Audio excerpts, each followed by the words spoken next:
Assalamualaikum warahmatullahi wabarakatuh. Waalaikumsalam warahmatullahi wabarakatuh. Bismillah, assalatu wassalamu ala rasulillah wa ala alihi wa sahbihi wa man tabi'ahu wa mawala. La hawla wa la quwata illa billah, amma ba'du.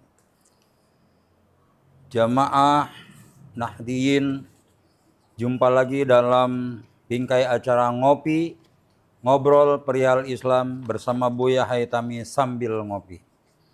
Alhamdulillah pada malam hari ini kita berada di salah satu Ashurul Hurum. Salah satu bulan yang dikategorikan di dalam Al-Quran bulan yang dimuliakan Allah Subhanahu wa Ta'ala, yakni bulan Dzulhijjah. Di mana di bulan Dzulhijjah ini banyak sekali keistimewaan yang terdapat di dalamnya, baik itu nilai ibadah yang sunnah maupun yang wajib karena kondisi mampu. Nanti akan dijelaskan oleh guru kita apa saja yang bisa kita simak dan kita bisa laksanakan dari keistimewaan bulan Dzulhijjah ini. Mari sama-sama kita dengarkan uraian yang akan disampaikan oleh guru kita. Silakan, Bu. Assalamualaikum warahmatullahi wabarakatuh. Waalaikumsalam warahmatullahi wabarakatuh. Alhamdulillahillazi ja'alal udhiyata min sya'airil Islam. Ashhadu an la ilaha illallah wahdahu la syarikalah. Wa ashhadu anna sayyidana Muhammadan abduhu wa rasuluh. Allahumma salli ala sayyidina Muhammad wa ala alihi wa sahbihi ajma'in, amma ba'du. Qala Allah Ta'ala fi kitabihil karim, a'udzubillahi minasyaitonir rajim, bismillahirrahmanirrahim. Wal asri innal insana lafi khusrin illa alladzina amanu wa amilus solihat wa tawasaw bil haqqi wa tawasaw bis sabr. Wa qala aidan, bismillahirrahmanirrahim, inna a'tainakal kautsar fasholli li rabbika wanhar inna syani'aka huwal abtar. Wa qala Rasulullah sallallahu alaihi wasallam, man wajada sa'atan falam yudahi fala yaqrabanna musallana. Rabbi shrahli sadri wa yassirli amri wahlul 'uqdatam min lisani yafqahu qawli. Rabbi zidni ilman nafi'a warzuqni fahman jaida fil lail wan nahar. Allahumma faqihni fid din wa 'allimni ta'wilah, amma ba'du. Ila hadratil mukarram yang kita hormati, sahibul bait yang tak pernah segan-segan rumahnya dijadikan base camp, dijadikan majelis ilmu, majelis ta'lim, majelis zikir. Mudah-mudahan rumahnya ini diberikan kemuliaan, keberkahan oleh Allah Subhanahu wa Ta'ala, sehingga keluarganya menjadi keluarga sakinah, mawaddah, warahmah. Para jamaah majelis salim An-Nahdiyah, dalam acara ngobrol perihal Islam sambil ngopi, silakan ngopi nggak apa-apa ya. Yang insya Allah kita semuanya pada malam hari ini mendapat curahan rahmat dan maghfirah dari Allah Subhanahu wa Ta'ala. Wabil khusus tak lupa pembawa acara kita Ustadz Hendra Tuko. Mudah-mudahan senantiasa diberkahi oleh Allah Subhanahu wa Ta'ala. Dan sekarang putrinya yang sakit sudah mulai sembuh. Amin ya rabbal alamin. Para jamaah sekalian, sebagai mukadimah atau prolog, di dalam surat At-Taubah ayat 96, Allah berfirman, A'udzubillahi minasyaitonirrajim, Inna iddatas syuhur indallahi itsna asyara syahran. Bahwa sesungguhnya bilangan bulan-bulan di sisi Allah itu ada 12 bulan. Betul kan? Betul. 12 tuh dari zaman kebenen tuh. Ya, dari zaman diciptakannya langit dan bumi memang jumlah bilangan bulan itu 12 bulan. Fi kitabillah, tercatat di dalam kitab Allah, yauma khalaqas samawati wal ard minha arba'atun hurum. Dari 12 bulan itu ada 4 yang selain Ramadan ya. Ada 4 bulan yang dimuliakan oleh Allah. Ya, istimewa lah begitu ya. Itu. Yang pertama yaitu adalah bulan Dzulqa'dah. Kalau orang tua kita dulu disebutnya bulan Apit. Orang baru koret tahunya bulan Apit. Iya, orang dulu nggak ngerti bulan Dzulqa'dah apa itu. Bulan Apit. Yang kedua bulan Dzulhijjah, kata orang Parung Koret itu bulan haji. Ya. Yang ketiga Muharram, bulan Syura kata orang dulu mah ya. Itu. Ini 3 bulan berturut-turut mutawaliyat. Yang satu munfarid terpisah, melompati beberapa itu, kira-kira 4 atau 5 bulan, yaitu bulan Rajab. Nah ini. Iya, ini sebetulnya 4 bulan ini bulan istimewa. Yang dimuliakan oleh Allah. Barang siapa yang memuliakan bulan ini, maka dia juga dimuliakan oleh Allah Subhanahu wa taala. Sebaliknya barang siapa yang menodai dengan kemaksiatan bulan ini, dia pun akan dihinakan oleh Allah Subhanahu wa taala. Nah, oleh karena itu sudah anjurnya kita di bulan-bulan ini memperbanyak takarub kepada Allah, memperbanyak ibadah kepada Allah Subhanahu wa taala. Karena barang siapa yang mengerjakan ibadah wajib maupun ibadah sunnah di 4 bulan ini, maka akan dilipat gandakan oleh Allah Subhanahu wa taala. Karena kita sekarang sudah berada di tanggal 2 Dzulhijjah, ya oke?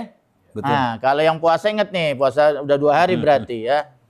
Nah, ini berarti kita sudah berada di awal daripada bulan di bulan Dzulhijjah.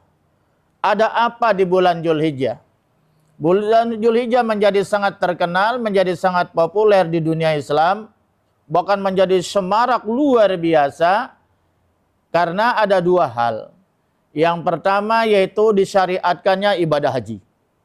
Anda bisa lihat dari seluruh penjuru dunia, semuanya berbondong-bondong menunaikan ibadah haji menuju kota suci Mekah. Karena kota suci Mekah itu adalah pusat ibadah haji dan umroh.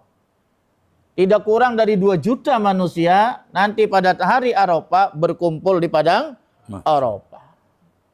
Itu luar biasa. Tidak ada di bulan yang lain kecuali di bulan Dzulhijjah. Yang kedua, disyariatkannya ibadah kurban. Ya, atau udhiyah.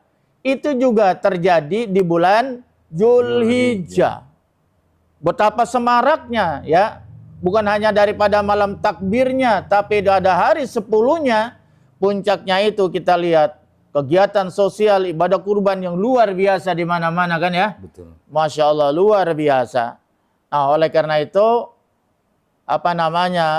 inilah 2 hal yang menjadi istimewa daripada bulan Dzulhijjah ini ya. Itu ada 2 ibadah yang disyariatkan oleh Allah Subhanahu wa taala. 1 ibadah haji, 2 ibadah kurban. Sebetulnya ada 3, tapi wala'alam mungkin di luar bulan yang lain, yaitu khitan. Khitan ini pun juga termasuk syariah yang luar biasa. Ini syariah yang sudah sangat tua luar biasa. Jadi menurut saya bahwa ibadah haji dan ibadah korban termasuk kalau kita tambah dengan hitan, ini termasuk syariah qadimah namanya. Syariah qadimah. Apa tuh qadim? Qadim itu lama, tua ya. Syariah yang sudah sangat tua luar biasa ya. Syariah yang sudah sangat jauh ada sebelum Nabi besar Muhammad sallallahu alaihi wasallam, diperkirakan 2000 tahun sebelum Masehi. 2000 tahun sebelum Masehi artinya 2000 tahun sebelum Nabi Isa lahir. Ya dah? Kalau setelah Nabi Isa lahir namanya Masehi. Kalau sebelum Nabi Isa kesananya namanya sebelum Masehi. Jadi syariat ini sudah sangat tua. Kalau memang Nabi Ibrahim Ismail itu sampai kepada Nabi Isa diperkirakan 2000 tahun. Bagaimana kalau sampai kepada Nabi Muhammad? Tapi ada yang mengatakan jauh lebih tua daripada itu, bahwa dari Nabi Ibrahim kepada Nabi Isa aja itu 2000 tahun. Cuman sebelum Masehi itu. Nah ini. Kemudian syariat ini dilanjutkan oleh Nabi besar Muhammad sallallahu alaihi wasallam. Kenapa? Karena memang ada perintah dari Allah Subhanahu wa taala, yaitu di dalam Al-Qur'an, summa auhayna ilaika anittabi millata Ibrahim hanifa wa ma kana minal musyrikin. Ini sudah kutip ya. Sungguhnya kemudian telah kami wahyukan, yaitu kepada engkau ya Muhammad, anittabi millata Ibrahim hanifa, ikutilah agama Nabi Ibrahim yang hanif, yang benar, yang suci dari kemusyrikan. Jadi Nabi Ibrahim, Nabi Ismail itu agamanya agama tauhid, agama monoteisme ya, yang menganut hanya kepada percaya kepada Tuhan yang esa, yaitu Allah Subhanahu. Bahkan terus kalau kita urut-urut dari Nabi Ibrahim, Nabi Ismail turun temurun sampai kepada Nabi Muhammad, itu silsilahnya bersih daripada menyembah berhala. Karena Nabi Muhammad SAW secara nasab itu masih keturunan Nabi Ismail bin Ibrahim dari istri yang kedua. Nabi Ibrahim punya istri dua. Yang pertama Siti Sarah. Karena Nabi Ibrahim sudah sangat tua tetapi tidak punya keturunan, ditawarkanlah oleh Siti Sarah, bang kawin lagi bang. Itu istri soleha. Oh, kalau pengen jadi istri soleha, kalau suami pengen poligami, tawarin, kalau perlu lamarin. Ya. Setuju? Ya tapi orang wadon mah nggak setuju. Iya. Tapi Nabi Ibrahim karena dia sayang juga dengan istri pertamanya Siti Sarah, kalau begitu neng cariin abang aja dah siapa gitu kalau bahasa kita. Hanya dicarikanlah itu Siti Hajar. Hajar ini konon katanya termasuk yaitu pembantu rumah tangga daripada Nabi Ibrahim. Ibrahim orang kaya, tinggalnya di mana? Di Palestina. Ada sebuah kampung namanya Hebron. Di Hebron itu ada masjid Nabi Ibrahim. Cuman habis diacak-acak sama Israel itu. Nabi Ibrahim orang kaya dia. Nabi yang kaya, punya ladang sangat luas, punya ternak yang luar biasa. Akhirnya ditunjuklah Siti Sarah, kawinlah dengan ditunjuklah Siti Hajar menikah dan hamil. Sama Siti Sarah sudah sampai tua belum hamil? Hamil, karena dia seorang nabi harus punya keturunan dong. Karena nabi biasanya anaknya jadi nabi, kecuali Rasulullah sallallahu. Itulah kenapa jawabannya Nabi Muhammad putranya semuanya meninggal dunia masih anak-anak. Karena memang Nabi Muhammad ditargetkan nabi akhir zaman, penutup. Kalau ada putranya yang hidup sampai dewasa bisa jadi nabi. Makanya diwafatkanlah dari masih kecil putranya Nabi Muhammad, kecuali yang perempuan, banyak meninggalnya sudah dewasa, bahkan sudah menikah. Itu karena Nabi Muhammad ditakdirkan menjadi nabi penutup dari segala nabi dan rasul. Nah begitu kawin dengan Siti Hajar malah hamil duluan, Siti Sarah belum. Timbullah kecemburuan. Ternyata istri Nabi juga manusia, bisa cemburu. Daripada ribut dan sebagainya, akhirnya Nabi Ibrahim bawalah itu Siti Hajar dengan Ismail yang masih bayi, dibawalah dengan onta berhari, berminggu, berbulan, mungkin wallahualam. Di mana onta itu berhenti, disitulah Nabi Ibrahim menitipkan istri dan anaknya yang masih bayi itu. Akhirnya ternyata itu onta berhentinya di Bakkah. Bakkah itu kobakan, tanah yang rendah. Makanya Makkah disebutnya Bakkah dalam Al-Quran. Ya Allah, coba kita lihat kalau masuk Masjidil Haram, itu pasti turun dulu ke bawah. Disitulah adanya matwab tempat tawaf. Gitu. Makanya wajar kalau Ka'bah itu pernah banjir sampai itu dia punya Hajar Aswadnya terpental keluar. Begitu ya. Disitulah dititipkan Nabi Ibrahim, dititipkan Nabi Ismail dititipkan yang masih bayi dengan ibunya. Nabi Ibrahim balik lagi ke pos pertama, yaitu Siti Sarah, dan hamil juga akhirnya. Hamil, lahirlah Nabi Ishak. Jadi Nabi itu Ishak.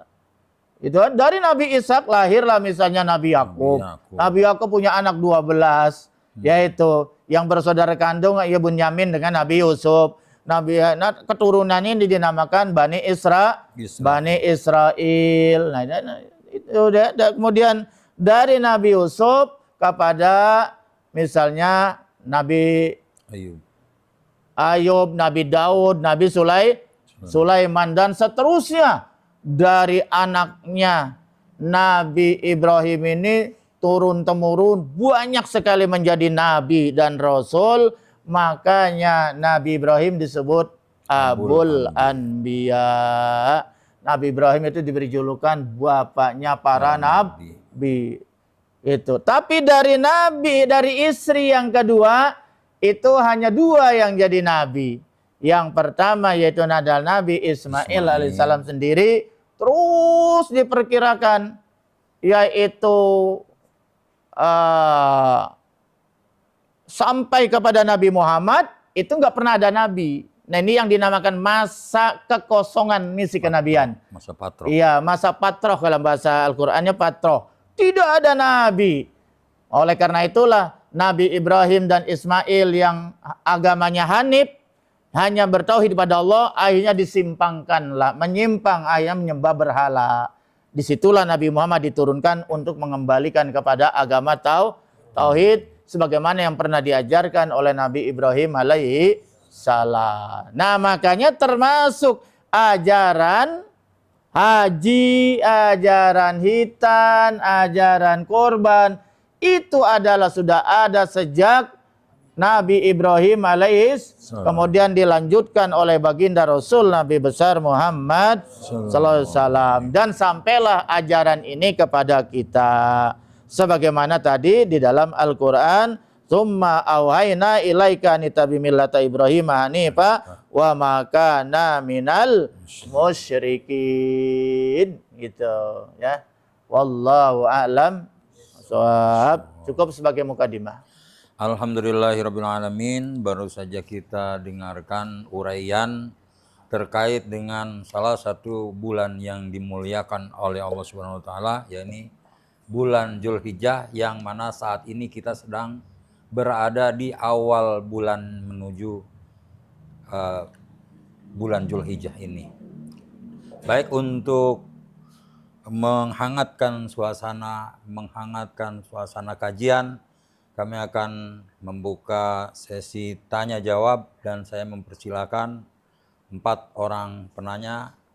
Ini langsung komunikatif ya, jadi satu penanya langsung dijawab oleh guru kita. Assalamualaikum warahmatullahi wabarakatuh. Waalaikumsalam warahmatullahi wabarakatuh. Nama saya Darus. Darus ya. Ya, dari Blok Mandala 4. Tuan rumah. Iya, tuan rumah. Ini yang saya mau tanyakan kepada Buya, apa dalilnya bagi orang yang berpuasa sunnah di bulan Zulhijjah yang mereka kerjakan dari tanggal 1 sampai tanggal 9 Zulhijjah? Mohon pencerahannya Buya. Atas pencerahannya semoga Buya selalu sehat walafiat. Amin, amin, amin, amin. Wassalamualaikum warahmatullahi wabarakatuh. Waalaikumsalam warahmatullahi wabarakatuh. Ya, biasanya kita kan yang populer ngerjain puasa di bulan Zulhijjah itu kan cuma 2 hari ya. Tanggal 8 Tarwiyah dan bahkan ada yang mengatakan cukup tanggal 9 saja gitu ya. Tapi kalau di kalangan NU populernya tanggal 8, 9. Gitu. Tapi ada saudara kita cukup tanggal 8 saja ya. Tanggal 9 saja berarti hari Arafah. Ada sebuah keterangan dalam sebuah hadis yang diriwayatkan oleh Abu Dawud wa Ahmad an Hundaidah bin Khalid an imraatihi, yaitu Hundaidah bin Khalid dari istrinya, an ba'di azwaji Nabi, dari sebagian istrinya Nabi Muhammad sallallahu alaihi wasallam, qalat, berkata ya. Jadi ini dari salah satu istrinya Rasulullah. Tapi sini enggak dijelaskan siapa istrinya. Karena Rasulullah sallallahu alaihi wasallam yasumu tis'a Dzulhijjah, berpuasa 9 hari daripada bulan Dzulhijjah. Itu tanggal 1, tanggal 2, tanggal 3, tanggal 4, tanggal 5, 6, 7, 8, 9 sampai Arafah. Tapi ada yang mengatakan sampai tanggal 10. Nah, kalau tanggal 10 itu kan haram puasa. Maksudnya yaitu disunatkan bukanya setelah sholat Id. Gitu loh. Setelah sholat, jadi nggak salah juga ya. Puasa 10 hari di hari Arafah. Jadi sunnahnya memang begitu. Kalau Idul Adha itu buka puasanya setelah sholat Id. Gitu. Itu yang afdol, tapi sunnah ya. Gitu. Jadi berdasarkan ini, Yauma Asyura, dan kemudian juga Nabi suka berpuasa di hari Asyura. Asyura itu hari apa? 10 bulan Muharram. Wa salasata ayamin min kulli syahri. Nabi juga senantiasa puasa 3 hari setiap bulan. Namanya Ayamul Bid, puasa bulan pur. Tanggal berapa? 13, 14, 15. Tuh bulan bundar-bener tuh. Ini ada anak gadis dikata bagaikan bulan purnama dirayu sama pacarnya. Bohong itu. Emang muka cakep kalau kayak bulan purnama. Ya. Udah bulat kayak bola, betul kayak. Lagi bulan, kalau kita lihat itu kata Neil Armstrong, yang pernah mendarat di bulan. Wah, ya bulan. Iya, bulan popeng ya. Begitu kan? Itu. Kena aja dikadali ya. Mungkin terangnya kayak bulan purnama, mungkin begitu. Kemudian wasna ini min syahrin, yaitu 2 hari daripada setiap hari Isnin dan juga hari Kamis. Puasa Senin, Kamis. Rawahu Abu Dawud wa Ahmad. Dalam ayat yang lain ini yang dipakai puasa 9 hari ya, atau 10 hari pertama, 10 hari pertama di bulan Dzulhijjah. 10 hari pertama itu tanggal 1 sampai tanggal 10 ya. Kemudian kalau 10 hari kedua tanggal 11 sampai tanggal 20. Kalau 10 hari terakhir namanya dari tanggal 21 sampai tanggal 30. Itu kalau kita mau bagi. Ini yang dimaksud adalah 10 hari pertama. 10 hari pertama itu. Mamin ayamin ya. Tidak ada hari-hari al-amalu soleh, berbuat amal soleh, pihak yaitu di dalam hari-hari ahabbu ilallah, yang paling dicintai oleh Allah ya. Paling dicintai ya, bukan berarti lebih dari cinta biasa. Min hajil ayam, daripada hari-hari ini, yang mana tuh? 10 hari pertama dari bulan Dzulhijjah.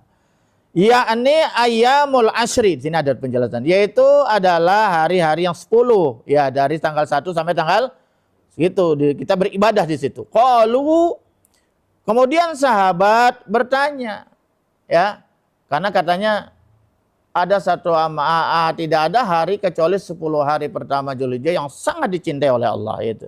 Qalu, para sahabat kemudian bertanya, ya Rasulullah, wahai Rasulullah, wala jihadu fisabilillah, apa juga termasuk jihad fisabilillah gitu. Apa itu melebihi pahalanya jihad fisabilillah, begitu kalau bahasa kita. Qala walal jihadu fisabilillah. Ya, tidak juga termasuk jihad fisabilillah. Ya, illa rajulun kharaja bi nafsihi wa malihi. Kecuali ada seorang laki-laki keluar dari rumah dengan mempertaruhkan jiwa dan hartanya. Wah, itu kan. Falam yarji, dan dia tidak pulang ke rumah, berarti mati syahid. Paham ya? Fala yarji, dan tidak pulang, min jalika daripada itu illa bisya'in dengan sesuatu. Kenapa dia nggak pulang dengan sesuatu? Artinya karena dia mati syahid, perang, dan hartanya juga habis. Dikorbankan untuk biaya perang. Zaman Nabi itu kan wajib militer, wajib ikut perang ya, pahalanya janjinya syahid. Syahidnya gimana? Ya tidak dimandikan, ya tidak dikafankan, juga tidak disolatkan. Dikubur apa ada, dan mati syahid dijamin oleh Allah Subhanahu wa ta'ala. Bebas daripada soal kubur. Luar biasa ya. Kalau ada yang model begitu, baru sebanding pahalanya dengan orang yang ibadah di 10 hari pertama bulan Dzulhijjah. Dahsyat ya. Luar biasa ya. Iya. Iya. Iya. Yang nggak puasa apa saja mending ibadah. Di sini maksudnya al amalu sholeh itu Bang Bawa maksudnya umum. Ibadah. Ya toh? Termasuk puasa sunnah, termasuk berkorban, termasuk bersedekah, berzikir, apa saja, termasuk tali, banyak. Semua ibadah yang dilakukan di 10 hari pertama bulan Dzulhijjah melebihi, dicintainya melebihi orang yang mati berjuang di jalan Allah. Kecuali yang dia berjalan bulan Allah itu pulang mati syahid dan hartanya habis. Itu luar biasa itu. Habis benar-benar, benar nggak ya? Udah dia mati syahid, hartanya juga habis. Dibelanjakan di jalan Allah, udah nggak punya apa-apa udah. Itu baru sebanding dengan ibadah di 10 Ramadan, 10 hari Dzulhijjah. Iya, luar biasa ya. Luar biasa kalau begitu. Ini hadis diriwayatkan oleh Imam Bukhari. Kenapa sahabat membandingkan dengan jihad? Karena para sahabat mengatakan jihad itu adalah termasuk puncak daripada amal soleh. Karena ganjarannya itu surganya Allah Subhanahu wa ta'ala. Bahkan tanpa dihisab, bahkan tanpa ditanya di alam kubur. Masya Allah, luar biasa ya. Derajatnya luar biasa. Itu. Makanya nanya, apa iya termasuk juga melebihi pahalanya jihad? Ya, kecuali dia jihadnya mengorbankan nyawa, mati syahid, dan seluruh hartanya. Itu. Kenapa sampai begitu dahsyat, saudara-saudara kalian? Ya, karena di 10 Dzulhijjah itu kumpul semua amalan ibadah. Misalnya sholat. Itu diperintah di bulan sholat Id. Ya kan adanya di bulan Dzulhijjah. Puasa sunnah ada di bulan Dzulhijjah. Sedekah juga di bulan Dzulhijjah. Bahkan korban itu sendiri bagian dari sedekah kita. Kemudian haji juga adanya di bulan di 10 Dzulhijjah puncaknya tanggal 9.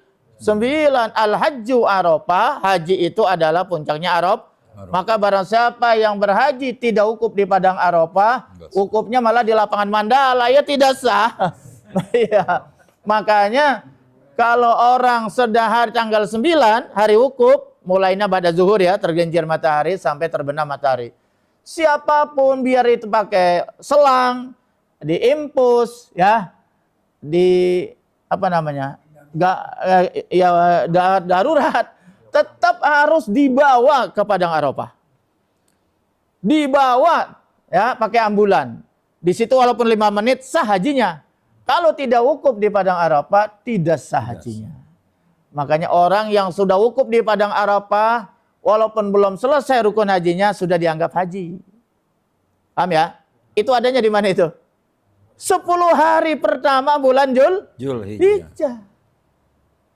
Makanya tuh puasa Arafah luar biasa itu.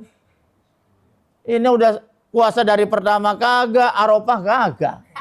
Mau lagu apa itu? Iya. Tapi yang sedang berada di padang Arafah yang sedang wukuf dilarang Nabi puasa. Dia harus fokus beribadah haji. Kita yang tidak ibadah haji, mestinya juga berjuang amal soleh, berkorban. Dengan cara apa? Ya puasa salah satunya, betul gak ya? Itu udah haji kagak, menyembelih hewan korban juga kagak, sama puasa juga kagak. Ngapain? Iya, pengen dimuliakan. Ya. Di 10 hari Dzulhijjah gitu loh. Karena puasa juga bagian dari pengorbanan, ya. Pengorbanan apa? Lapar dan haus. Kan begitu diantaranya gitu. Itu semua ada. Kemudian zikir juga ada di bulan Dzulhijjah. Apa itu? Allahu Akbar, Allah. Kita dianjurkan, betul nggak ya? Betul. Yaitu bertakbir, bertahmid, ya, tasbih gitu. Luar biasa, kumpul semuanya di situ, ya.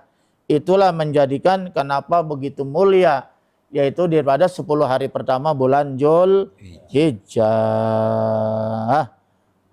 Wallahu a'lam bishawab. Alhamdulillahirrahmanirrahim. Sudah jelas Pak ya? Oke. Bagaimana Bang Darus? Bang Darus. Alhamdulillah. Langsung kepada penanya kedua, silakan. Assalamualaikum warahmatullahi Belum wabarakatuh. terbiasa. Assalamualaikum warahmatullahi. Gimana? Ada pertanyaan untuk saya pribadi, mudah-mudahan didengar oleh jamaah kita, Pak Buya. Bagaimana saya dengar masalah di bulan kurban ini kan ada kurban sunnah dan kurban wajib. Wajib ya. Iya. Tolong bagaimana penjelasannya agar jamaah dan saya sendiri bisa paham. Iya. Itu aja. Hukum kurban itu wajib apa sunnah gitu ya? Iya. Masalah ada sunnah ada wajibnya Iya, gitu. iya, iya. Makasih.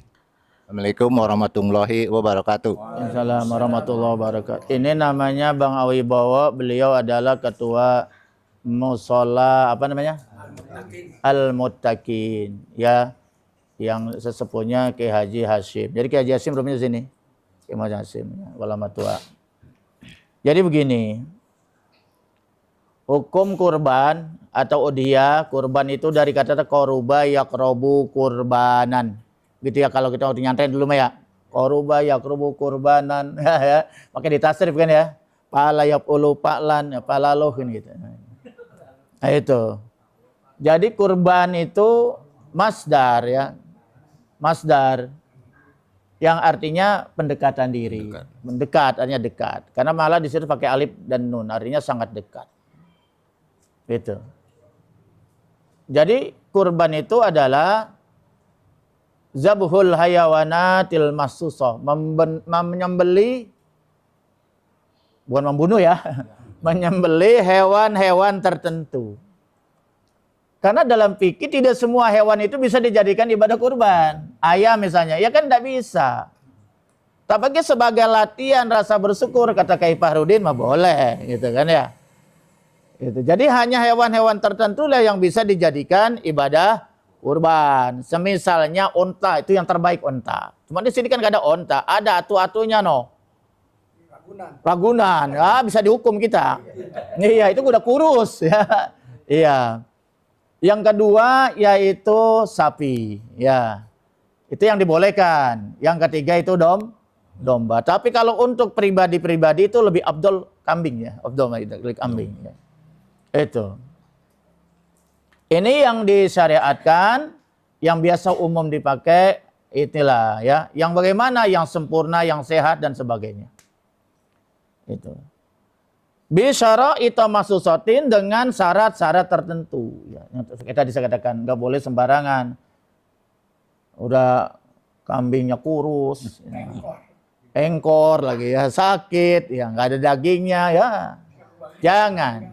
Kambing boleh dapat. Ya nanti lagi kayak Qabil nggak diterima ya kan ya.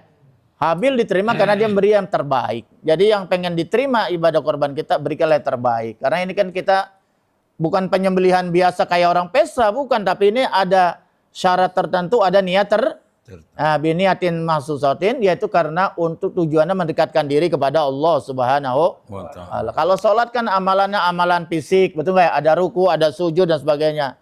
Tapi kalau korban ini dengan harta. Nah, jadi kita mendekatkan diri kepada Allah dengan mengorbankan harta berupa hewan. Kira-kira seperti itu. Nah kemudian apa hukumnya? Nah ini kalau kita melihat hukum asli ya. Hukum asli ini ada dua pendapat. yang berkembang. Misalnya di kalangan ulama-ulama Abu Hanifah, ya. Abu Hanifah itu Imam Hanafi ini imam yang paling senior. Karena dialah yang paling dulu, ya. Beliau ini tinggalnya di Baghdad.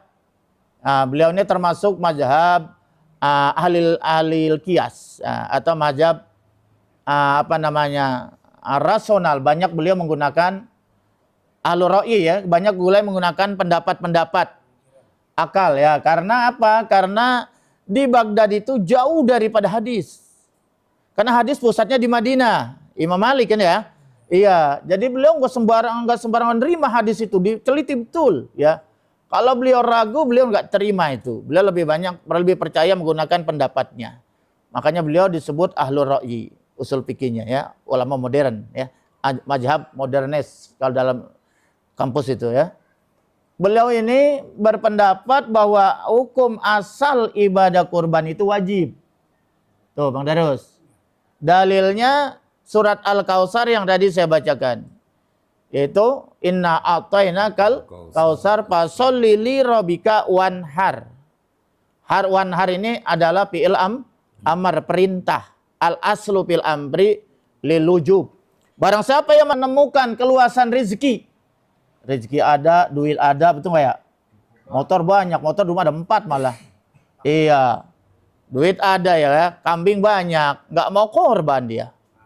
Iya, malah duitnya sengaja aja buat nyawer. Iya, duitnya malah aja geser-geser ke buah hal-hal yang sebetulnya nggak penting. Menghindar dia. Palam yudohi, pala yakrobanna musolanna, maka jangan sekali-kali dia mendekat tempat saya sholat. Sebetulnya asalnya pala yakrob. Masukkanlah nun pala yakroban. Masukkan lagi nun pala yakroban. Nah, jangan sekali-kali mendekat, jangan sekali-kali mendekat, jangan sekali mendekat. Taukid itu, menguatkan.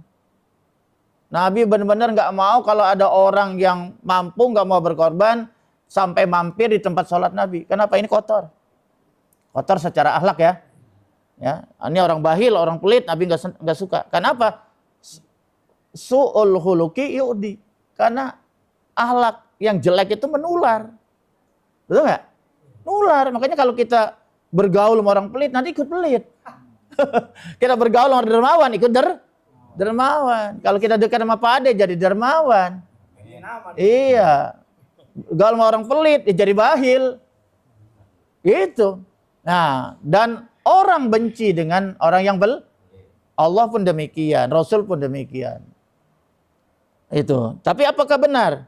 Itu hukumnya wajib? Ya, berdasarkan dalil-dalil ini, menurut pendapat Imam Abu Hanifah, menjadi asal hukum korban itu wajib.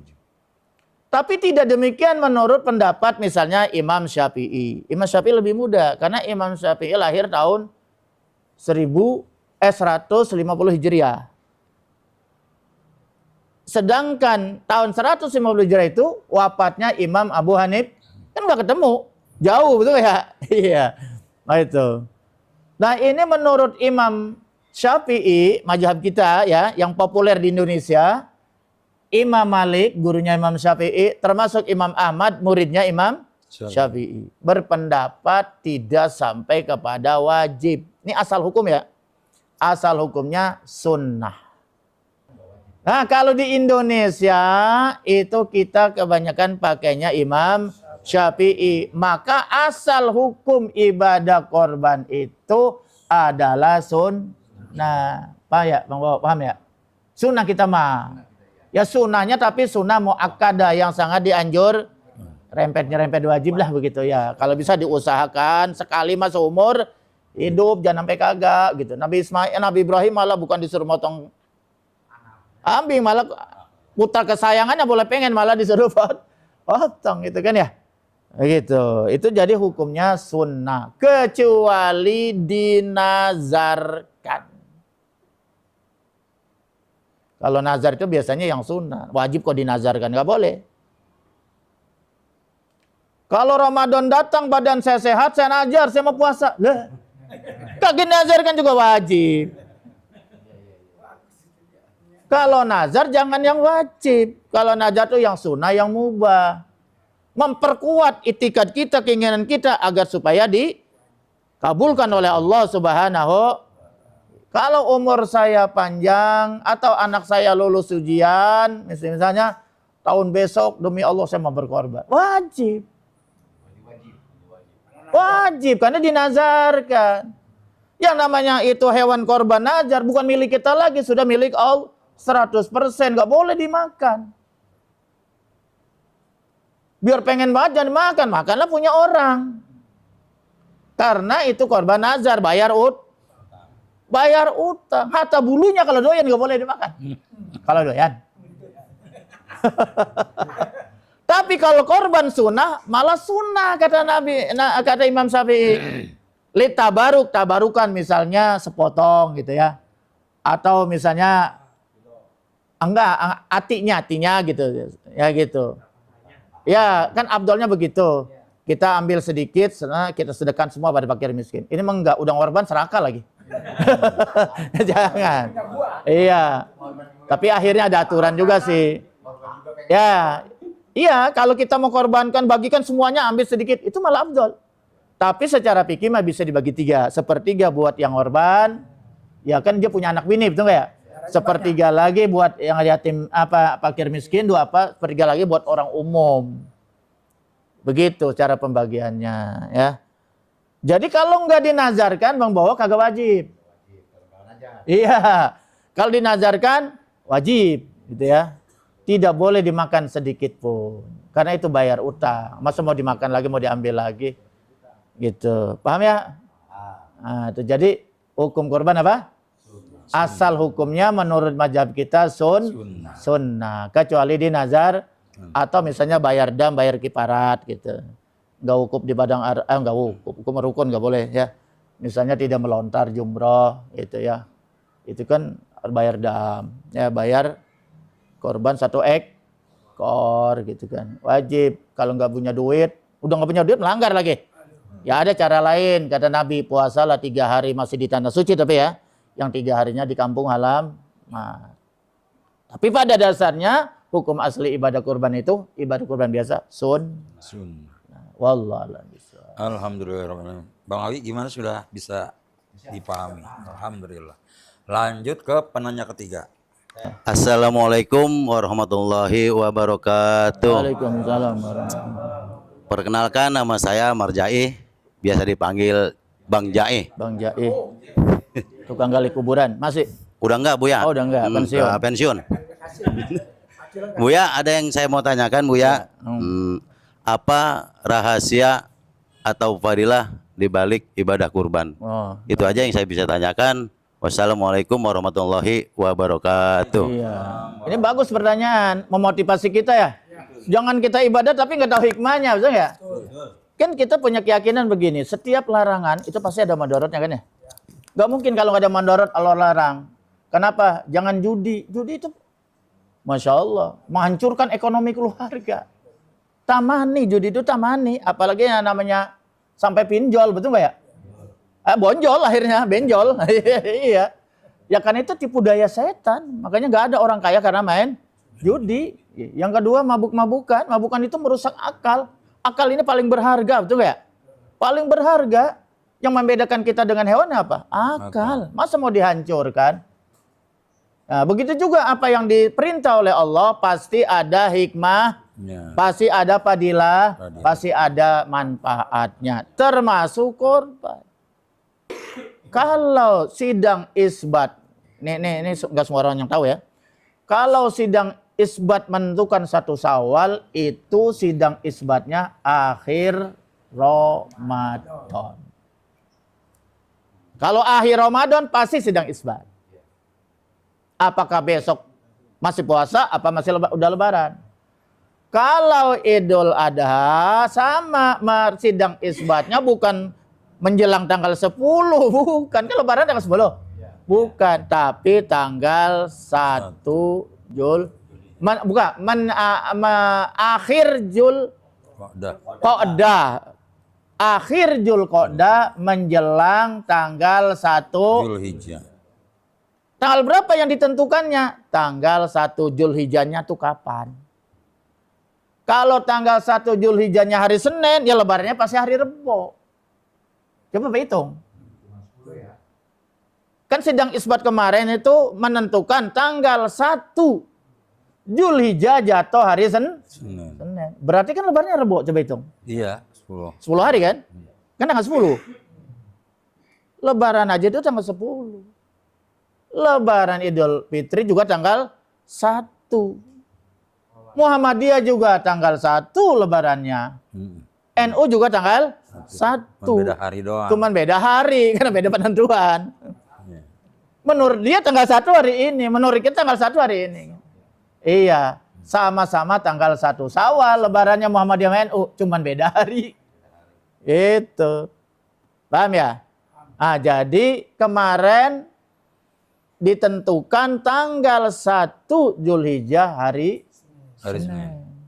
Berarti insya Allah kita nanti lebaran hajinya hari Rebo 27 Mei. Paham ya? Gitu. Di sini dikatakan ma'amila adamiun yauman nahri. Tidak ada satu amal manusia yauman nahri pada tanggal 10 itu ahabbu ilallah yang lebih dicintai oleh Allah azza wajal min ihraqihi daman daripada menumpahkan darah korban. Jadi amalan yang paling dicintai oleh Allah tanggal 10 itu lebaran haji kurban. Bukan puasa, puasa haram. Pokoknya kurban itu fokus di situ. Bagaimana kalau mau akekah? Jangan kalau bisa korban, akekah bisa kapan saja kan?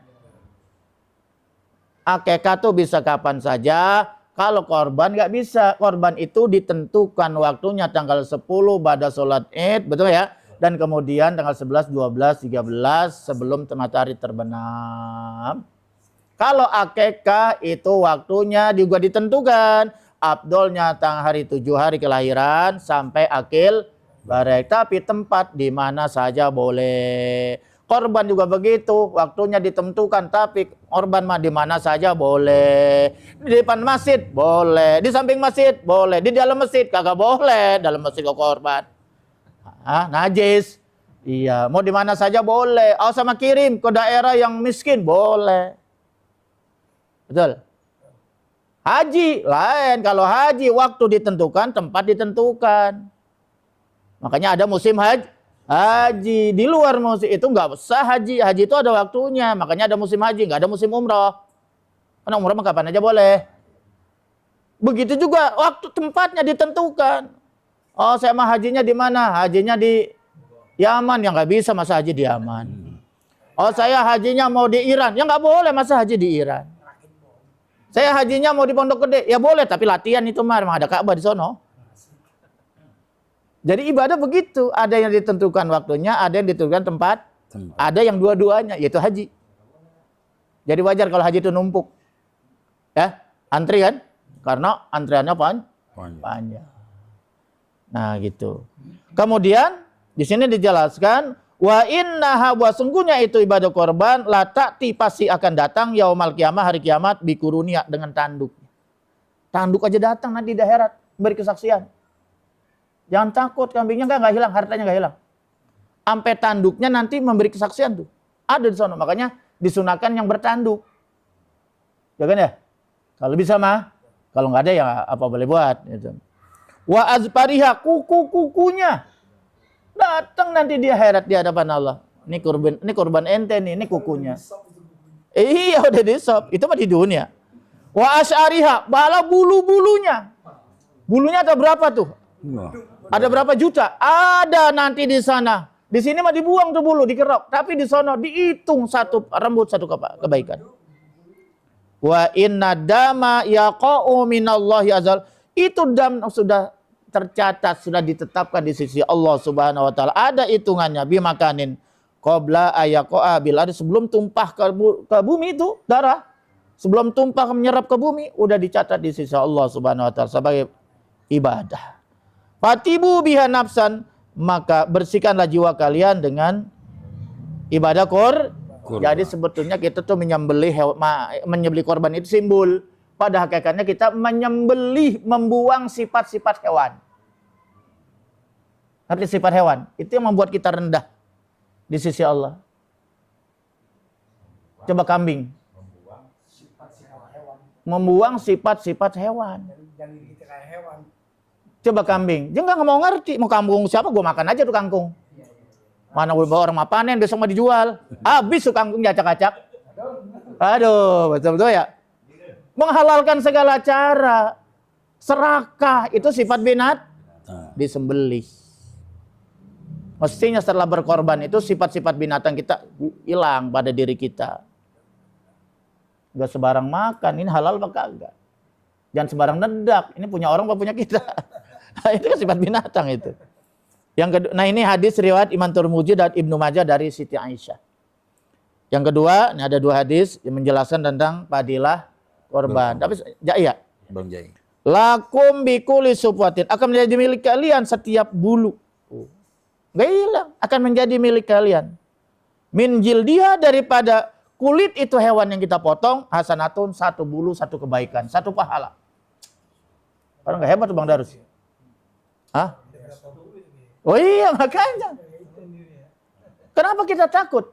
Beli NMAX aja kita berani, beli PC aja kita berani, betul nggak ya? Iya. Kenapa? Masya Allah. Padahal itu nggak ada catatannya nih di akhirat, betul nggak ya?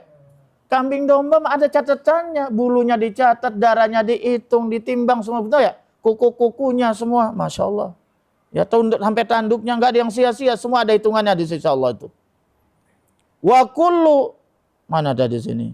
Wa kullu qatratin min damiha hasanatun, dan setiap tetesan darah, dipotong darah mancer tuh, netes sambil netes, tes, itu 1 tetes 1 kebaikan. Sampai darahnya ada pahalanya. Ada itu. Heran kan? Heran ya? Kenapa itu? Gitu. Nah itu wa innaha la tudau fil mizan. Itu semuanya akan diletakkan di timbangan akhirat. Pak Absyiru, berilah kabar gembira. Siapa? Mau yang mau berkor? Beri kabar gembira. Itu. Kenapa sampai begitu? Sebetulnya Allah nggak butuh tuh, nggak butuh darah, nggak butuh kulit, nggak butuh daging korban. Allah nggak butuh. Jadi filsafat korban itu apa sih sebenarnya? Kenapa Nabi Ibrahim sampai mau motong anaknya? Kan itu perintah gila. Kalau menurut kita mah, malam pertama dia ngimpi. Ibrahim, putu anak kesayanganmu, potong itu. Besok ngimpi lagi. Itu yang dia makan malam tarwiyah, besoknya puasa sunat. Wah, ini rasanya kok ngimpi kok sama. Jangan-jangan ini bukan ngimpi, wahyu. Nabi Ibrahim mulai yakin tuh kalau itu wahyu. Besok ngimpi lagi. Malam 9. Benar-benar yakin ini perintah Allah. Akhirnya dia ngomong. Ibrahim, aku ngimpi semalam. Melihat kamu dalam mimpi. Maksud berarti kan ya ngimpinya Nabi kan benar. Wahyu kan ya. Ya kata Nabi, potong abah. Kalau memang itu perintah Allah, insya Allah saya sabar. Tuh. Emang anak soleh lagi nurut. Coba anak Salama. Ngapa saya suruh potong abah? Abah aja udah tua. Kan begitu. Bapaknya soleh, anaknya soleh, betul nggak ya? Iya, potong. Sampai detik terakhir. Tanggal 10 akhirnya dipotong tuh, dibawa ke Mina, dekat kira-kira dari Jamara tuh ada bukit gitu. Ada bukit. Sekarang masih ada tandanya itu. Iya di situ disembelih dia. Tanggal 10. Dipotong. Cuman dulu mah nggak untuk dimakan, dibuang, begitu dibuang aja. Habis dipotong, dibuang. Sampai detik terakhir Nabi Ibrahim juga berat, sayang anak boleh kepengen. Iya, sampai detik terakhir Nabi Ibrahim golok itu nggak berubah, tetap di lehernya. Nah kata Allah, nah benar kalau begitu Ibrahim lulus saya uji. Allah cuma ingin tahu Ibrahim itu lebih sayang sama anaknya apa sama saya? Kan apa yang dia mau saya kasih udah. Kan pengen punya anak dikasih. Padahal Nabi Ibrahim itu sudah korban 1000 ekor kambing. Sudah berkorban 100 onta. Ya orang kaya. Anak cuma gak punya. Udah punya, hati-hati suruh potong lagi. Mana lagi yang sayang-sayang itu anak udah kira-kira sudah tamiz ya, sedang udah lucu-lucunya udah bisa membantu bapaknya gitu. Suruh potong ya. Iya coba itu kan menurut kan gila itu. Tetap dilaksanakan. Oh ternyata lulus sampai detik terakhir nggak berubah niatnya. Ibrahim lulus membuktikan bahwa dia cinta kepada anak, tapi dia lebih cinta kepada Allah. Filsafatnya di situ sebetulnya. Kita selama ini nggak disuruh motong anak loh. Suruh berkorban harta saja 1 ekor kambing. Betul nggak ya? Kok nggak mau? Nah itu, nggak mau. Padahal yang dinilai itu bukan kambingnya, mau apa tidak. Maunya itu, takwanya itu. Allah nanti nggak ketemu dengan dagingnya, ya, dengan darahnya, enggak. Allah nggak butuh. Yang Allah butuhkan, ente mau nggak berkorban? Nah, itu kan? Kok dicontohkan Ismail? Makanya Ismail kenapa dapat gelar Khalilullah? Itu di dalam kitab Dasar Libat, di antaranya karena Nabi Ibrahim selalu patuh dengan perintah Allah. Nabi Ibrahim selalu menomorsatukan perintah Allah. Walaupun dipanggil sama bininya, tetap perintah Allah yang dulu kan. Kalau kita enggak. Bini manggil, sama azan manggil lagi azan. Pilih mana coba yuk. Wah, daripada berantem apa perintah bini, ya enggak. Makanya kita enggak dapat gelar. Iya. Ini perintah bos. Yang satu perintah Allah berupa azan, Allah Akbar. Yang satu perintah bos. Takut dipecat. Iya. Akhirnya perintah bos yang didulukan. Nabi Ibrahim tidak begitu. Makanya Nabi Ibrahim punya gelar Khalilullah, Khalilur Rahman. Paham? Itu padilanya. Besar ya? Luar biasa. Wallahu a'lam bishawab. Alhamdulillahirabbil alamin. Bang Jai gimana Pak Hamis? Alhamdulillahirabbil alamin. Langsung saja untuk penanya terakhir. Assalamualaikum warahmatullahi wabarakatuh, Buya. Waalaikumsalam warahmatullahi wabarakatuh. Ya, puasa di bulan Zulhijjah itu apa hukumnya, wajib atau sunnah di bulan Zulhijjah? Oh gitu. Ya, terima kasih, Buya. Ya sebetulnya kan puasa yang wajib apa kan cuma Ramadan. Ya kan? Puasa yang wajib itu cuma Ramadan. Yang kedua puasa qada. Yang ketiga puasa kifar. Hanya itu. Di luar itu sunnah. Nah sekarang puasa di bulan Zulhijjah bukan Ramadan. Kecuali kita qada. Ini saya mau puasa dari tanggal 1 sampai tanggal 7 Zulhijjah. Puasa apa? Qada. Nah itu makan qada. Qada Ramadan kemarin. Supaya dapat sekalian puasa Zulhijjahnya ya kan ya? Ya enggak apa-apa. Tapi kan itu mah puasa qada. Tapi kalau puasa di bulan Zulhijjahnya sunnah. Ya toh? Iya. Maka afdhalus siyam ba'da Ramadan, seabdol-abdolnya puasa setelah Ramadan itu puasa di bulan haram. Mana itu bulan haram? Dzulqa'dah, Dzulhijjah, Muharram dan Rajab. Nah, itu.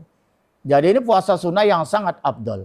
Puasa sunnah yang derajatnya sangat tinggi di antaranya bulan Dzulhijjah. Boleh dari tanggal 1 tadi sudah jelaskan. Tapi kalau nggak bisa minimal 2 hari. Ya, 2 hari. Puasa apa itu 2 hari? Yaitu yang pertama hari Tarwiyah.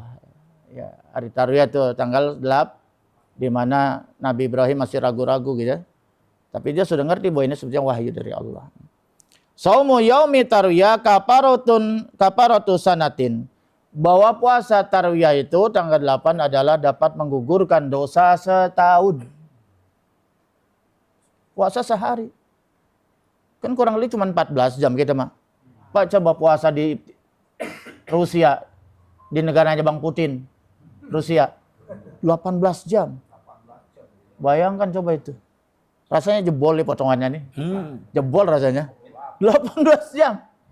Puasa di Eropa itu rata-rata 20 jam. Puasa 20 jam. Dingin perut lapar mulu.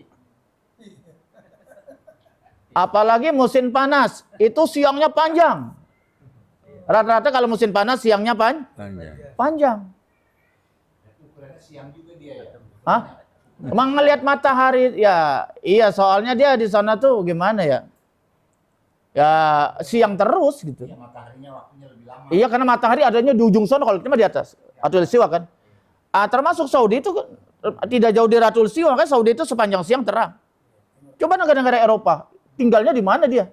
Coba lihat itu peta itu. Itu kan jauh dari matahari.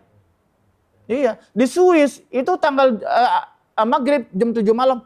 Masih di sini kayak jam 4 jam 5. Di Swiss itu. Kok Pak Ustaz tahu? Lah, tahu dari mana? Ya informasi dari mana aja. Iya. Iya. YouTube. Iya. Namanya juga ilmu, kan bisa berbagai cara gitu. Ya itu. Jadi wasaumu yaumi arafata kafaratu sanatain. Ini riwayat Imam Ad-Dailami. Tapi kalau puasa tanggal 9 jamnya sama. Itu 2 tahun dihapus oleh Allah. Tadi siapa yang nanya? Ibrahim. 2 tahun, puasa cuma 14 jam, 2 tahun dosa dihapus. Madiatan kana wa mustaqbilatan. Setahun yang lalu dari haji kemarin sampai haji sekarang, kalau ada dosa kecil dihapus. Dosa besar kita kadang masih bisa ngerem, tapi dosa kecil nggak berasa. Terus setahun yang akan datang dari Zulhijjah sekarang sampai Zulhijjah akan datang, dihapus oleh Allah. Puasa cuma 1 hari. Kalau udah umur 60 tahun berapa tahun kita puasa ya? Ya hitung aja. Banyak. Makanya nih kita ya, dosa kecil itu kalau dibiarin aja numpuk jadi dosa besar. Itu. Tapi kalau setiap hari kita gempur dengan sholat sunnah, puasa sunnah, dengan wudhu, dengan istighfar, itu bisa terkikis. Karena yang menghalangi kita masuk surga emang apa? Kan dosa, betul nggak? Betul. Dosa itu ya penghalangnya itu. Nah, itu kemudian ini ada dari Abi Qatadah ya, Al-Ansari, ini orang sahabat Nabi dari kaum Ansar. Qala anna Rasulullah sallallahu alaihi wasallam suila an shaumi yaumi Arafah. Jadi Nabi Muhammad itu pernah ditanya dengan puasa Arafah. Qala Nabi menjawab yukaffiru sanatan madiyah ma'al madiyah wal baqiyah. Dapat menghapuskan setahun yang telah lalu dan setahun yang akan datang. Riwayat Imam Muslim dan Imam Ahmad. Imam Ahmad ini maksudnya Imam Hambali ya. Beliau itu hafal 1 juta hadis diperkirakan. Imam Ahmad itu salah satu muridnya Imam Syafi'i. Beliau itu Al-Hafiz ya. Seorang ahli hadis ya. Makanya jadi imam dia, imam keempat ya. Ya termuda dia. Itu gurunya muridnya Imam Syafi'i. Itu. Makanya jangan suka mengkafirkan orang. Oh gue Mas Syafi'i, lu mah Imam Ahmad, lu mah enggak diterima salat lu. Enak aja. Imam Ahmad itu sangat mengagungi Imam Syafi'i. 4 mazhab itu semuanya ahlu sunnah. Semuanya ahlu sunnah. Ya. Jadi makanya ahlu sunnah wal jamaah itu ya itu. Mengikuti salah satu dari mazhab 4. Termasuk Imam Syafi'i. Wallahu a'lam Bishawab. Ini adalah teks wiridan yang sebentar lagi akan dijazahkan dari guru kita ya. Pegang semuanya, nyimak semuanya. Ini tasbih, malaikat itu kan tugasnya senantiasa bertasbih ya. Ini salah satu tasbih malaikat yang luar biasa yang selalu dibaca oleh Gus Baha. Gus Baha dari mana? Dari gurunya. Gurunya siapa? Mbah Maimun. Maimun dari mana? Kalau diusul-usul itu dari Said Muhammad Alwi Al-Maliki Al-Maki Al-Hasani. Pernah dengar nama itu? Ulama besar di Mekah, Ahlussunnah wal Jamaah, mazhabnya Imam Maliki. Saya pernah ketemu langsung dulu waktu di pondok. Said Muhammad Alwi Al-Maliki Al-Maki, orang Mekah, Al-Hasani, dari Sayyidina Hasan dia. Asli itu, cucunya Rasulullah sallallahu. Cuman ini dinamakan itu yang bawah maksud saya. Yang bawah. Ya, itu thariqahnya namanya thariqah apa sih? Cara ya atau wirid. Ini yang ditemukan oleh Syekh Ahmad bin Idris, namanya dinamakan Ahmadiyah Al-Idrisiyah. Bukan Ahmadiyah Qadiani, bukan ya. Ya, ini dari nama Ahmadiyah Al-Idrisiyah. Tapi kita baca yang atas dulu ya. Bismillahirrahmanirrahim. Subhanallah wa bihamdihi adada khalqi wa ridha nafsi wa zinata arsi wa midada kalimati. Subhanallah wa bihamdihi adada khalqi wa ridha nafsi wa zinata arsi wa midada kalimati. Berapa kali dah? 2 kali. Subhanallah wa bihamdihi adada khalqi wa ridha nafsi wa zinata arsi wa midada kalimati. Ini Gus Bahas selalu baca kalau nutup pengajian, nanti kalau kita praktekkan. Jadi beliau kalau habis ngaji ditutup dengan tasbih ini. Dulu ini ceritanya di zaman sahabat, ada seorang perempuan tuh kalau zikir habis subuh sampai terbit matahari. Kita bisa nggak begitu? Berat ya? Berat. Berat ya? Dulu saya pernah menyaksikan langsung itu Buya Hamka. Karena saya mondoknya kan di Senopati ya. Jadi saya kadang-kadang suka lari pagi ke Al-Azhar. Karena dekat Al-Azhar ya. Itu Buya Hamka keluar dari masjid jam 6. Berarti kan udah isyraq dia ya. Iya, udah isyraq gitu. Jadi habis sholat, zikir, baca Quran, apalah gitu ya. Sampai sholat 2 rakaat, itu pahalanya sama dengan haji Sempurna. mabrur, sempurna ya. Haji umrah sempurna. Luar biasa.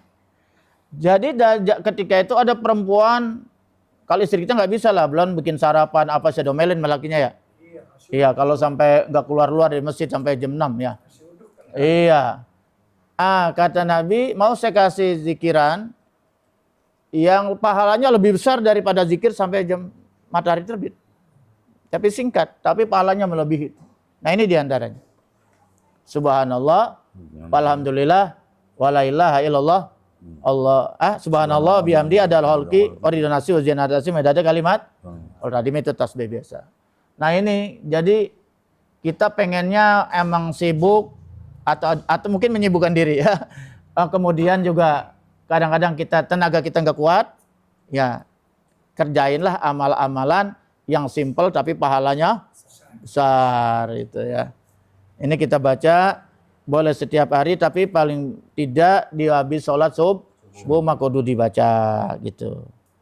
Yang kedua, ini kita baca, ini memang bacanya ntar ada caranya sendiri. Kita ngikutin yang dari atas saja, dari Said Al-Maliki begitu, kemudian Mbah Mun juga begitu cara bacanya. Makanya sini ada strip-stripnya tuh.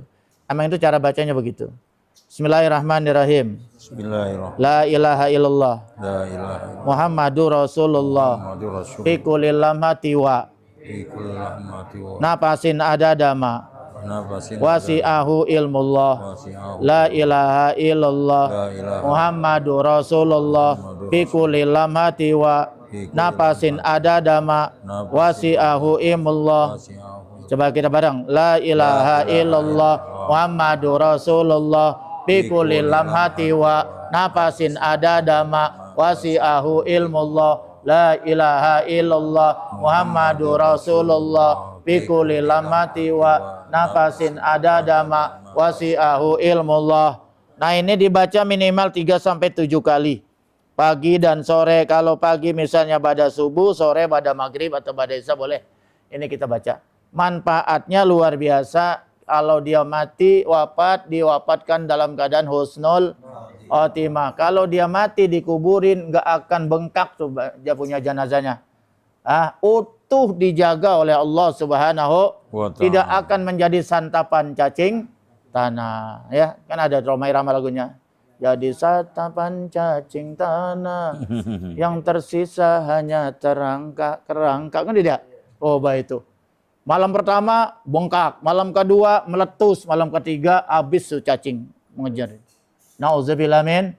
Nah kita pengen jasad kita dihormati, dijaga oleh Allah Subhanahu, tidak rapuh, tidak hancur sebagai jasadnya para syuhada gitu. Yang kedua, kalau pengen jasadnya dijaga oleh Allah, baca surat Al-Muluk sebelum tidur. Itu salah satu manfaatnya surat Al-Muluk. Surat Al-Mani'ah, mencegah dari siksa kubur. Kan kita boleh berharap tuh ya? Kita kan berharap ya, gitu. Ya. Hari kita baca lagi ya, ntar baru kita jasakan. Bismillahirrahmanirrahim. Bismillahirrahmanirrahim. Subhanallah bihamdihi. Subhanallah bihamdi. Adada khalqi wa ridha nafsi wa zinata arsy wa midada kalimati. Subhanallah, maha suci Allah. Enggak, dengerin dulu. Dengerin dulu terjemahannya. Subhanallah, maha suci Allah. Allah itu maha sempurna. Kalau kita kan enggak sempurna. Ya banyak kelemahan, betul enggak?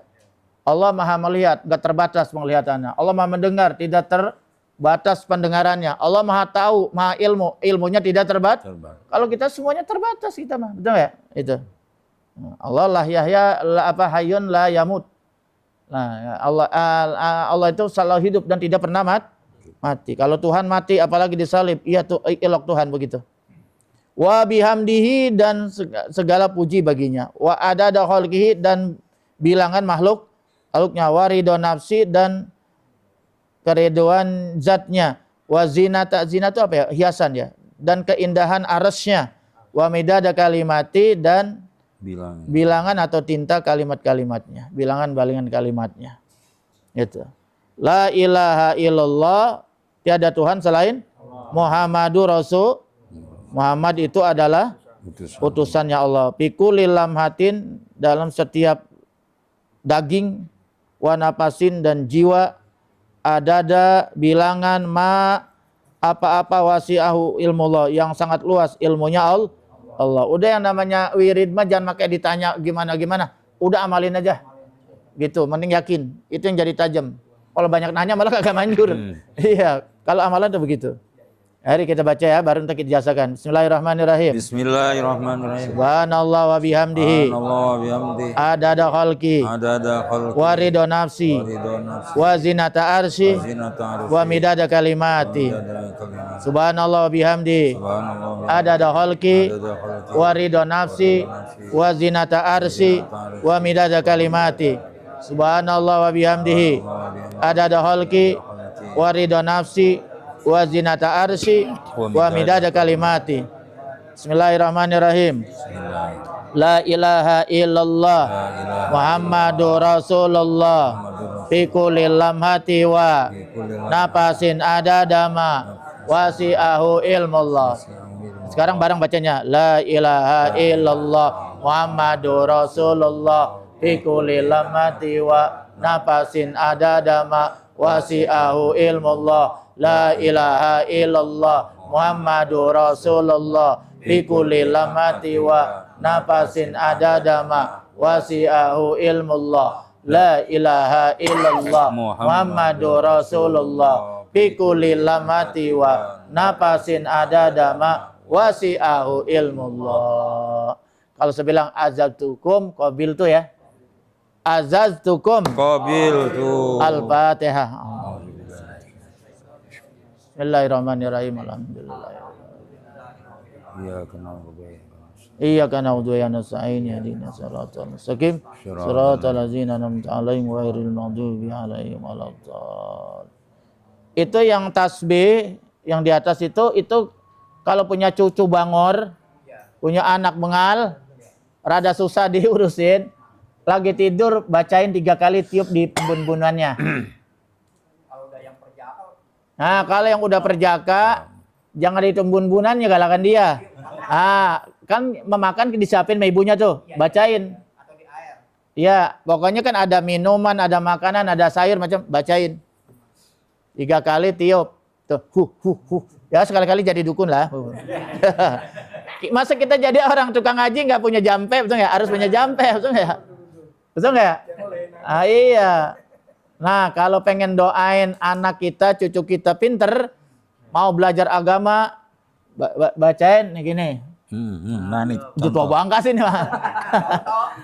Allahumma faqihu fiddin wa alimhu ta'wilah. Allahumma faqihu fiddin wa alimhu ta'wilah. Allahumma faqihu fiddin wa alimhu ta'wilah. Alhamdulillah. Ya Allah, berikanlah beliau ini pemahaman yang mendalam dalam agama. Dan ajarkanlah segala rahasia-rahasia ilmu ta'wil itu. Itu Nabi Muhammad pernah doain begitu kepada Ibnu Abbas waktu masih kecil. Ibnu Abbas akhirnya jadi ahli tafsir. Subhanallah. Oke ya. Siapa yang ini buat Bang Haji? Ya. Ada kebagian semua udah? Ada yang belum? Mungkin ada yang nggak hadir. Siapa yang nggak hadir? Nahrawi lagi dinas. Nih titip ini masih ada 2.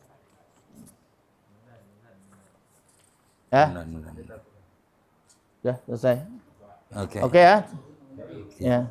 Alhamdulillahirabbil alamin. Sudah semua ya. Alhamdulillahirabbil alamin. Demikian kajian kita pada malam hari ini. Apa yang telah guru kita sampaikan semoga bermanfaat untuk kita semua. Dan Tanggal berapa sekarang ya? amalan sunnah yang telah beliau jelaskan di sini. terkait dengan bulan Oh iya, tanggalnya haram udah. di bulan Zulhijjah ini, semoga Oh, di mana? betul-betul Di mana, Mas? membawa Di sini manfaat aja ya? untuk kita semua, dan ijazah yang beliau ijazahkan kepada kita semua, semoga ini pun membawa manfaat untuk kita dan keluarga semuanya. Amin ya rabbal alamin. Dan sebelum kajian kita tutup, marilah sama-sama kita membaca doa kafaratul majlis.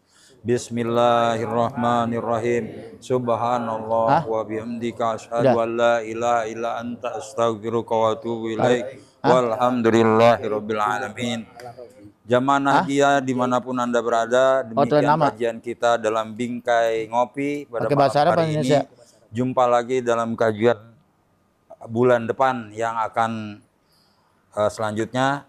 Saya Hendra Tuko dan Buya Haitami mengucapkan terima kasih atas segala perhatian, mohon maaf atas segala kekurangannya. Akhirul kalam billahi taufik wal hidayah. Assalamualaikum warahmatullahi wabarakatuh. Waalaikumsalam warahmatullahi wabarakatuh.